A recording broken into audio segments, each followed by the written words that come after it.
Ta gražia nata judame link svarstyklių, persiverčiame jau į dar vieną, į kitą zodiako pusę, į dar vieną zodiako ženklą, tai svarstyklės. Smulkmeniškos? Ne, nesmulkmeniškos. Kaip joms seksis tada ateinančiais metais? Bet jau nuo spalio mėnesio, manau, puikiai, nes baltasis mėnulis jau jų ženkle. Šiaip manau, kad svarstyklės, kurios galbūt turėjo daug bėdų 24 metais ir netgi 25 metų pradžioje, pagaliau pradės spręsti savo problemas. Ir tas pats sėkmingiausias laikas jau nuo spalio mėnesio. Manau, kad svarstyklėm viskas bus gerai ir skundų iš jų pusės tikrai nesulauksime.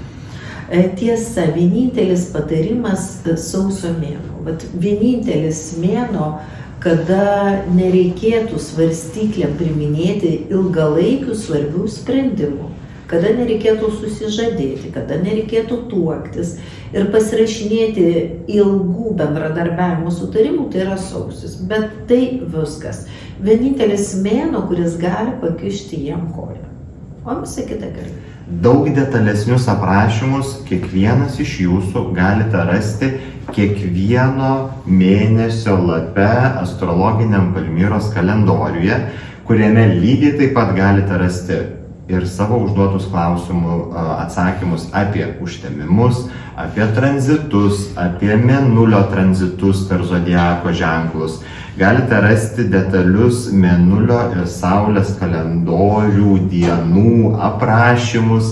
Galite rasti ir runų ženklus, kurie galėtų būti talismanai ir amuletai kiekvienai dienai.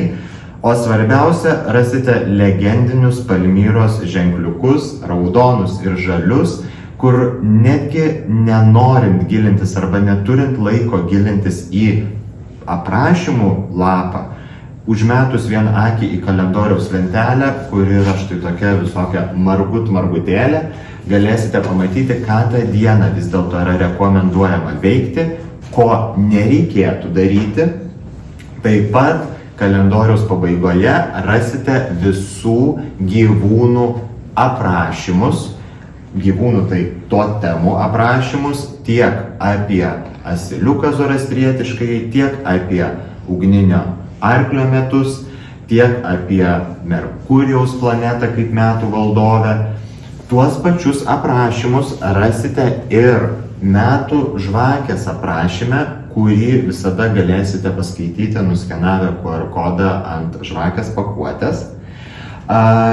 Žvakę bus rekomenduojama užsitekti pasitinkant visus naujuosius metus, tiek mūsų įprastąją sausio 1-ąją, tiek kinų naujuosius metus, tiek zoroastriečių naujuosius metus, tai yra kovo 21-ąją.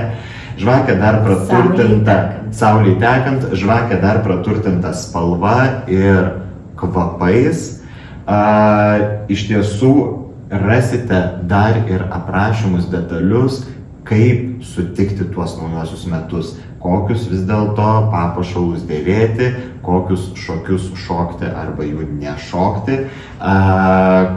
Reiktų trankiai švęsti, trankiai pasitikti tuos naujuosius, ar galbūt ramiau, labiau susikaupus. Visą tą informaciją rasite žvakės aprašyme ir žvakę galite įsigyti tik Smells Like Spells internetinėje parduotuvėje. Na, o kalendorių rasite jau ir mūsų parduotuvėje, ir interneto parduotuvėje, rasite ir Pegaso knygynuose didžiuosiuose, ir Vagos didžiuosiuose knygynuose, ir knygos.lt, ir patogu pirkti. Taip pat nuorodas tiesiogiai galite rasti ne tik Smells Like Spells interneto parduotuvėje kaip produktus, bet ir tiesiai po šituo video. Na, o žvakės aprašymus iš tiesų galėsite rasti net 3 kalbomis šiais metais. Tai yra lietuvių, anglų ir prancūzų. Todėl jei kalendorius tik lietuviškai, tai žvakė gali tapti netgi puikia dovana jūsų ir nelietuviškai kalbantiems draugams. Abu šie nuostabus produktai gali būti siunčiami į visas pasaulio šalis, išskyrus Rusiją. Nusipirkti juos galima internetu. Ką, Palmyra, mes galėtumėm dar pabaigai palinkėti žiūrovams ir galbūt labai trumpai, ko Lietuva, kaip mūsų ta tėvynė, kurią dar visą pusmetį mes turime ypatingai mylėti, ko ji gali laukti 26-aisiais. Ko gali laukti Lietuva ir ką mes linkime žiūrovams? Tuoj pat pasakysiu, bet dar vienos detalės, sakiau, prie detalių negalima kabinėtis, vis tiek noriu prisikabinti. Manęs dažnai klausia, o ką daryti su rūnų ženkliuku?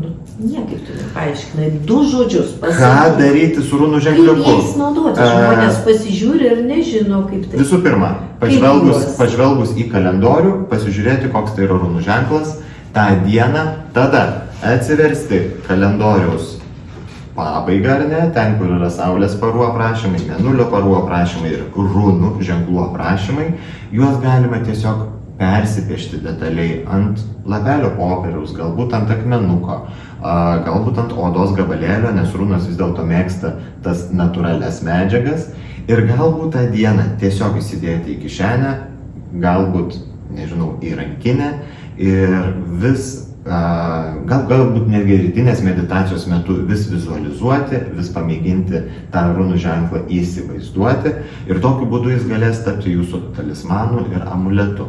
Tai vėlgi ženklas, kuris suderintas, jeigu Palmyra savo mažuosius ženkliukus derina pagal daugybę astrologinių aspektų, tai rūnų ženklas kaip tokia vyšnaitė ant torto jau priderinta prie visų ženkliukų, aspektų, planetų tranzitų ir planetų judėjimų. Taip, iš tikrųjų norėčiau atkreipti dėmesį, kad tie ženkliukai tai yra į vieną vietą apjungta yra didžiulis kiekis astrologinės informacijos. Tai ne tik mėnulio diena, ne tik saulės diena, tai yra planetų tranzitai, tai yra tam tikri laipsniai, geri, blogi. Yra toks didelis kiekis informacijos ir jūs nenustebkite. Štai, tarkim, ko būna, aš gaunu tokius klausimus, tarkim, pagal mėnulio kalendorių, tarkim, 14 mėnulio diena, o pas mane nėra paženklinta, kad tą dieną galima pradėti naujus darbus. Kodėl? Neatitikimas. Tam yra priežasčių, reiškia kažkoks blogas tranzitas, kažkur kažkas yra negerai. Ir nenustebkite, netgi jeigu bus kartais labai bloga diena, jūs žinote, pagal mėnulio kalendorių, ten beveik nieko blogo nepažymėta. Reiškia, tai dienai yra tam tikra planetų padėtis be galo palanki, kuri bent jau iš dalies sugeba tą didįjį tos dienos blogį kompensuoti. Tuo ir yra retas kalendorius, kad čia yra susumuota visas informacija, kad žmogui nereikėtų sukti galvos ir jis dažnai pasimeta, nes dabar daug žino ir mėnulio kalendorių, ir saulės, ir informacija pjaunasi, ir netitinka.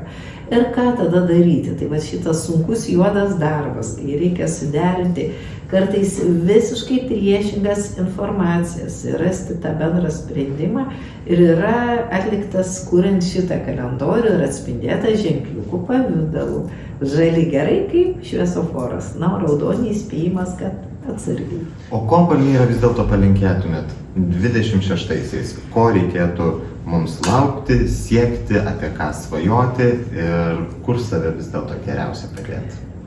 Kadangi tai bus vis dėlto Merkurijaus metai, kas yra Merkurijus?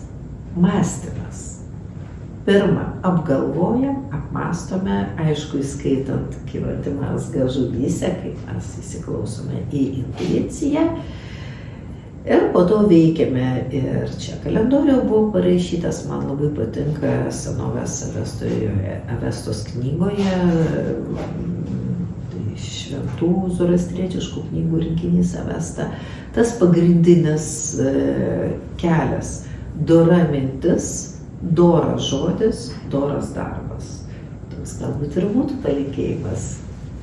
To linkime jums, kviečiame pasidalinti šituo video įrašu, nes jis liks iš tikrųjų Smells Like Spells paskyroje. Galbūt jis bus įdomus jūsų draugams. Nepamirškite paspausti patiktuko, nepamirškite pasidalinti šituo įrašu. Nepamirškite nupirkti galbūt geriausios ir įdomiausios dovanos tiek lietuviškai, tiek nelietuviškai kalbantiems savo draugams, kuri lydės jūs visus ir draugus lydės visus metus, tai yra metų žvakė. Nepamirškite įsigyti Palmyros astrologinio kalendoriaus. Tariame jums sudie ir linkime gražiausių, sėkmingiausių ir žaliausių ateinančių metų.